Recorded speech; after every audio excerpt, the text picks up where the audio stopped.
got here is our customer Robert's 1954 Chevy Bel Air. He's had another car in here with us, a beautiful 48 Chevy Fleetline that we've worked on for him.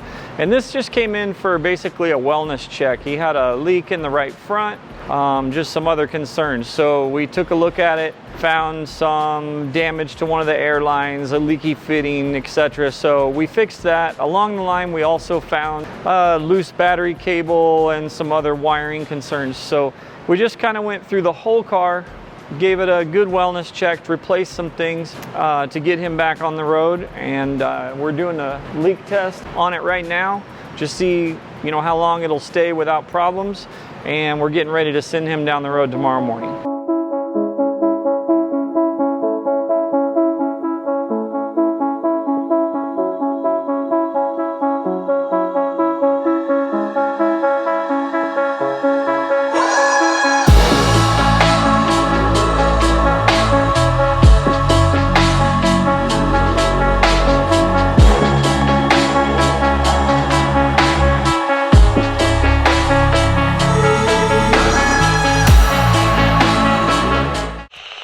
You're gonna have to put X's on the ground or something, because I need my cube points, man. So we just finished up Harrison's 37 Oldsmobile. Came in because it's got an older air system on it. It wasn't functioning properly. Had a few little issues, a broken sensor, some air leaks, things like that. So finalized that, got it working good for him. He's gonna be taking the car to Barrett Jackson, so he asked us to give it a once over, check it out. We noticed that the oil pan was crushed from probably when the air system wasn't working. James painted up a new oil pan for him. We put that on, gave it a good detail, and now it's ready to go home.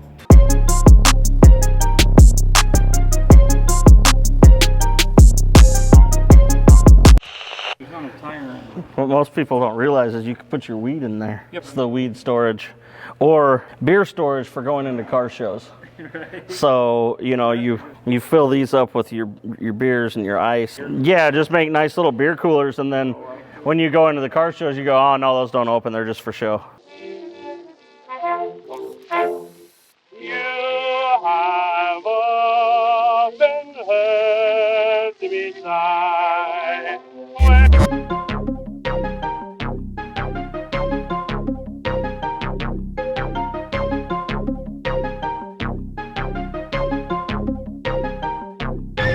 That's a super cool design. It's unique for sure. I mean, the little storage compartments, and they open up and they're all lined. With that, you're either getting rid of the spare tire mounts or do something unique with them, because once you're running a wheel and tire package like this, you're not putting a spare in there. So, I mean, you could, I guess, put the original spares, the real tall. Yeah, there's a well normally that goes right here that's round that the tire just basically rests in, and this clips over top to keep it from falling out. And on these, I know in the Cadillacs, this was just like, you could see the wheel. Yeah, it was just like a topper thing. I think when you put this much money into a build of a car, you've got to do something fancy. A really nicely built car. It's an older build of a car, but it's really beautiful. You can't say it's not. It may not be your style, or you may not like the type, but it's a nice build.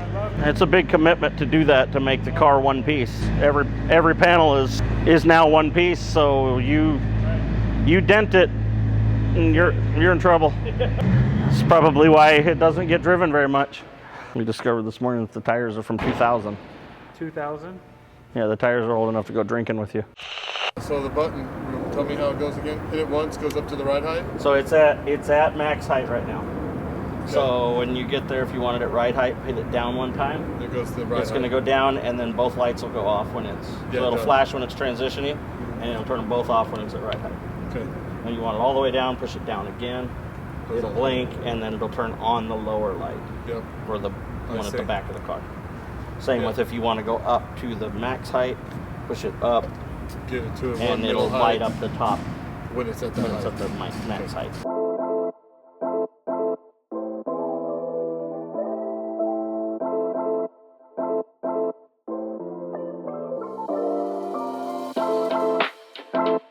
This is super far. Yet I have to drive it every day. It's not far when he talks about it then.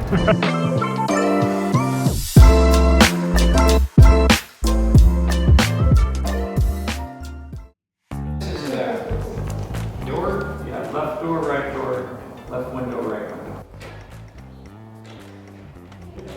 Yeah, it's the safety latch is on. All cars that have these suicide doors like this aftermarket should have that. That's the safety backup. If grocery shop's so hard to get, what about Morrison? Grocery shop is your best bet. It's 6 to 8 months though. Yeah, But we've been talking about for 2, yeah. at least, maybe 3. So we'd be a lot closer, you know. Like that's why I tell people. I think that's the best bet for value for your truck. Definitely for resale value too. But the ride quality, you'll have no complaints from a roaster shop chassis at all, other than having to wait for it. Hey, well, listen. Thank you, sir. Okay, bud. Hey, well, Appreciate it. Good thanks. to see you again. Hey, listen. Well, Merry Christmas. A nap. Merry Christmas. A nap? All that work wore you out, or? I don't have work until 2:30. Oh. If I was up. James, do you know what time it is when you go to the dentist? 2:30. James is like, it's our last day before Christmas. I'm just going to drive all of the cars. You know how it is. Last day before Christmas, you just got to stay busy enough the boss thinks you're doing something. You know, send a few emails that don't need to be sent, things like that, you know. He literally is driving every car. James, do you want me to push you around in the 64 next?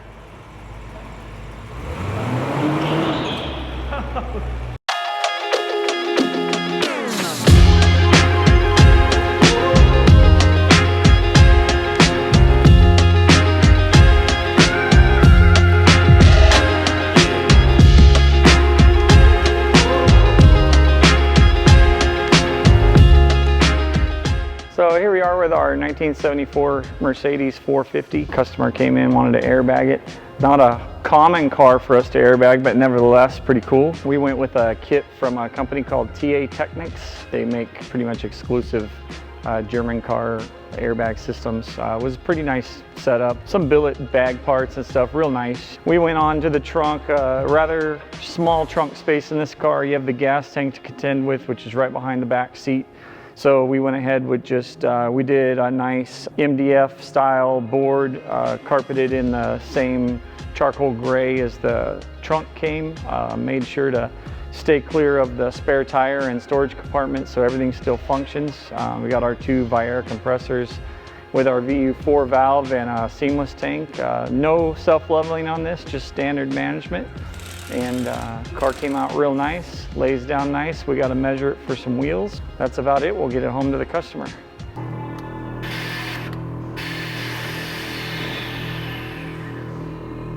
It gets it. I got a whole lot better, dude. Dude, I never liked the Bentley like this until now. Yeah.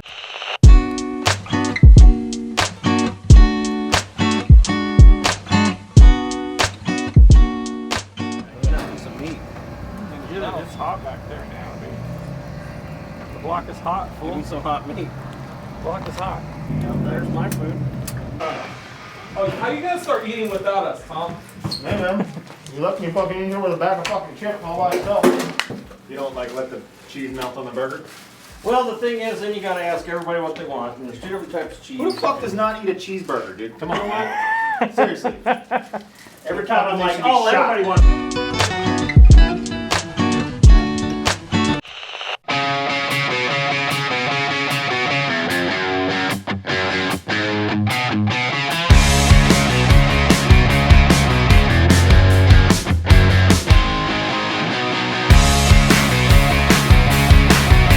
So we're here with the Dixxon Flannel 55 Chevy. Seth and Jason and I went over to Kandy Shop a couple weeks ago. They had the bed ready to go, so we opted to get that portion to get that going.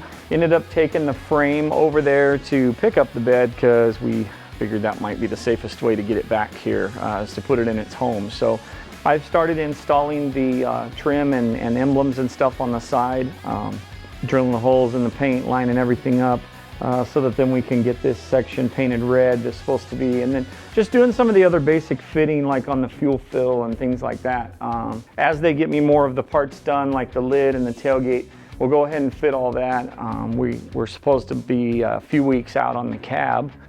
So we're trying to have this 90% ready so that when that lines up, we can actually start that job. This truck's in final assembly now. It's a culmination of a lot of time and effort, so we're really looking forward to getting this one on the road here in the next few months.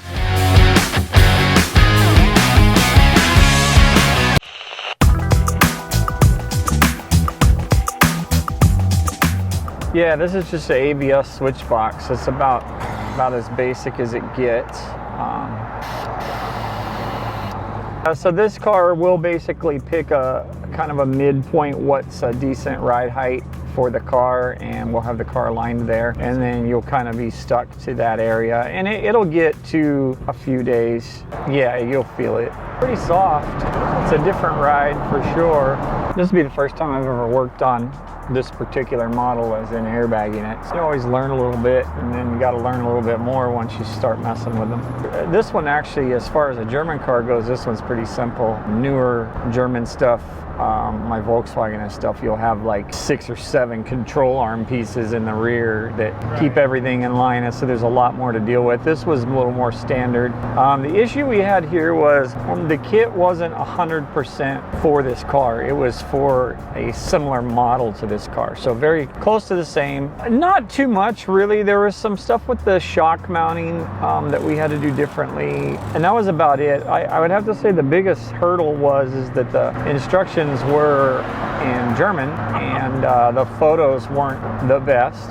So, you know, we translated it over, but obviously there's some things that are lost in translation, especially when a lot of the kit, even in the US, the instructions aren't all that great. But when you're working on a car that you haven't really worked on before, with a kit you've never worked on before, and then you, like I said, the photos weren't the best in the translation part, it's like, okay, so. And then other things you're dealing with is, like I said, we got a sway bar back there that's moving further than it's used to. It might be getting caught on some flashing, like some metal from the wheel well or something like that. I got a little problem here. My car makes that sound too. No big deal. Sometimes those creaks and stuff you hear in that is just the bags themselves will make a little noise. Sometimes the way that the bellow rolls over, sometimes it'll make pops like that. So we'll be checking all that out, making sure we're not getting caught on the wheel wells anywhere. And then we're gonna get some tires in for it, and then we'll measure it. He's sticking with a 16-inch wheel, but something, probably at least a 2-piece style custom wheel. So. But all in all, yeah, it seems to be handling it.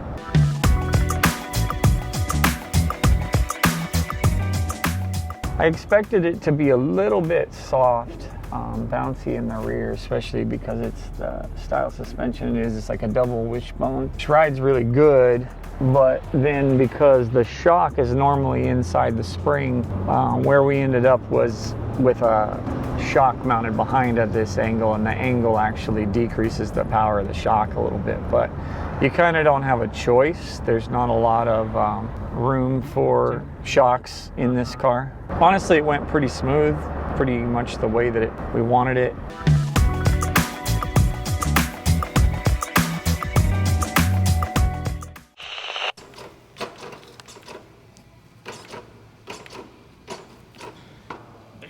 Oh.